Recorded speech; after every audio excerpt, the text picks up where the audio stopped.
is treasure your audience. Okay, treasure your audience. Now, if you're successful, you're going to have different types of audiences. You're going to go from your club to your area, to the division, to the national, to the international stage.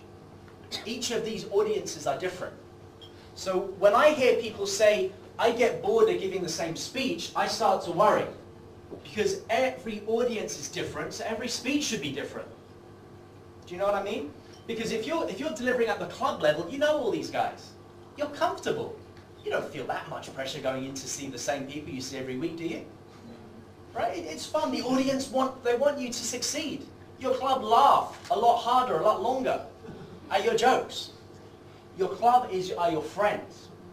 And you know, when you get up to the area level, maybe a few different faces there, but it's still pretty comfortable. But when you get to the division and then the national, as Sahil was saying, you might have to start changing something about your speech. The jokes might not work. You might need to really work a bit more on the storytelling. Like Ingdan's training was excellent. I mean, really absorb that process. There's some really good stuff there. So think about the audience at the club, the area, and so on.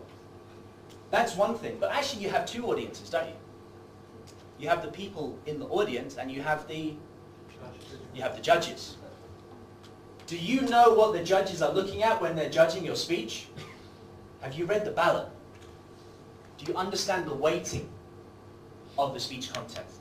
Now, some of you today might be saying, I don't want to enter a speech contest because my English is not that good.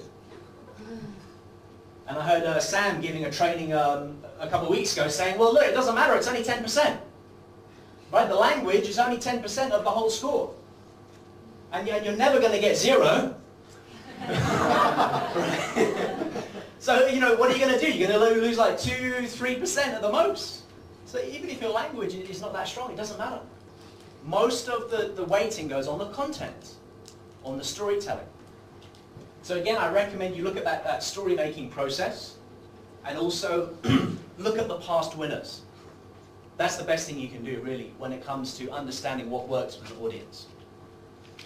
Now, treasure your audience also is, we've heard a lot about rehearsing. How many times to rehearse? How should you rehearse? Firstly, you have to be recording your speeches.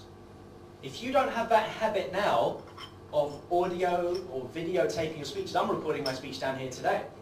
Because I always want to get the feedback from how I look on the stage. How do I sound? So you should, as Toastmasters, already have this habit of videotaping or audio taping every single speech. Here's what the international champions do. They go around to different clubs and they give the same speech. And they get feedback from the club. This is out of contest. So, before they give their contest speech. They go around to as many clubs as they can and they get feedback. But what they do is they don't get the feedback directly themselves. They have a friend, a mentor, a producer to actually coordinate the feedback. So if you're really serious about going to a high level, get someone to support you. Peter, that could be your wife. Yeah. Shout, that could be your husband. Whoever's entering that. Get the other person to get the feedback. Because you've got enough on your mind already, preparing your speech, delivering your speech, kind of really working on the content. Get somebody else that you trust, who's obviously a Toastmaster, to help you get the feedback. Because you're going to get the same thing, right? You're going to get the same comments. So better that you use somebody else to gather that feedback. Okay, that's the first thing there. Use somebody else. The second thing is you should have a mentor. Every single world champion of public speaking has a mentor. Like you'll hear, I think Darren LaCroix mentor was David Brooks, who won in 1990. Darren LaCroix mentors like some of the the speakers today. So every time you see the final, those guys are all being mentored probably by past champions, among other people. So find a mentor to help you to go to the next level. Right, who can help you through the stages, who's been there before, can give you, the real accurate advice.